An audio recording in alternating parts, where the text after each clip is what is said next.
আজকে আপনারা শুনতে চলেছেন দুর্গা ঠাকুরের পুজোর শপিং। চলুন স্টার্ট করা যাক।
বলে না ও আমার, লক্ষ্মী বলে না আমার, না আমার, সরস্বতী বলে না ও আমার।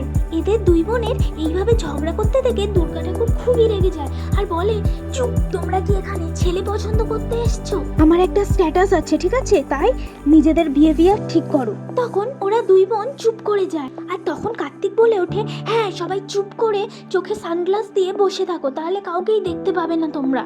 আর প্যান্ডেলের বাইরে কত রকমের খাবার বসেছে, কিন্তু সরস্বতীর তো খুবই ফুচকা খেতে ইচ্ছা করছে, কিন্তু কোনোভাবে খেতেই যেতে পারছে না।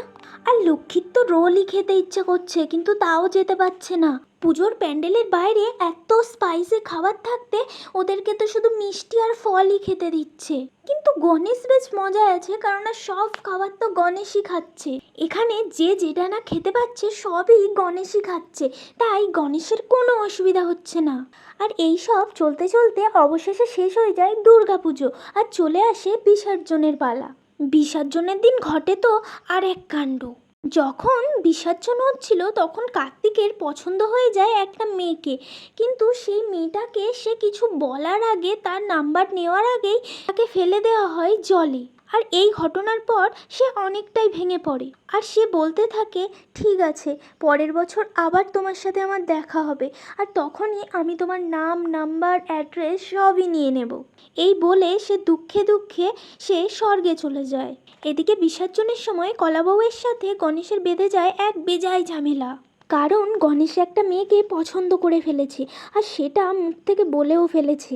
এটা নিয়েই তাদের মধ্যে বেঁধে যায় ঝামেলা। এদিকে লক্ষ্মী সরস্বতীর বেঁধে যায় আরেক ঝামেলা, কারণ তারা যে ছেলেটাকে পছন্দ করেছিল তার আছে এক গার্লফ্রেন্ড, আর তাদের গার্লফ্রেন্ড দেখে এরা দুজনে তো বেজায় রেগে যায় আর তাকে অনেক অভিশাপ দেয়। আর এদিকে কার্তিক যে মেয়েটাকে পছন্দ করেছিল তারও আছে এক বয়ফ্রেন্ড। সে স্বর্গে গিয়ে দেখতে পায় যে তার বয়ফ্রেন্ডের সাথে সে হাত ধরে ধরে ঘুরে বেড়াচ্ছে মোমো খেতে খেতে। আর এদের এইসব কাণ্ড দেখে দুর্গা ঠাকুর তো খুবই ক্ষেপে যায় আর বলে, তোরা আমার সাথে পরের বছর থেকে আর যাবি না মর।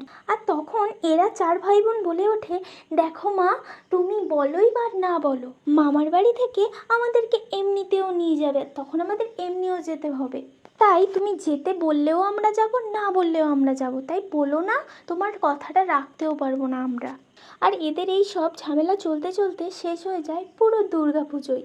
তাই তোমরা তোমাদের বয়ফ্রেন্ড এবং গার্লফ্রেন্ডকে সাবধানে রেখো দুর্গা মণ্ডপ, না হলে কখন কোন ঠাকুরের পছন্দ হয়ে যাবে তোমরা জানতেও পারবে না, আর সাপ দিয়ে দিলে তো তোমরা ভ্যানিশ হয়ে যাবে।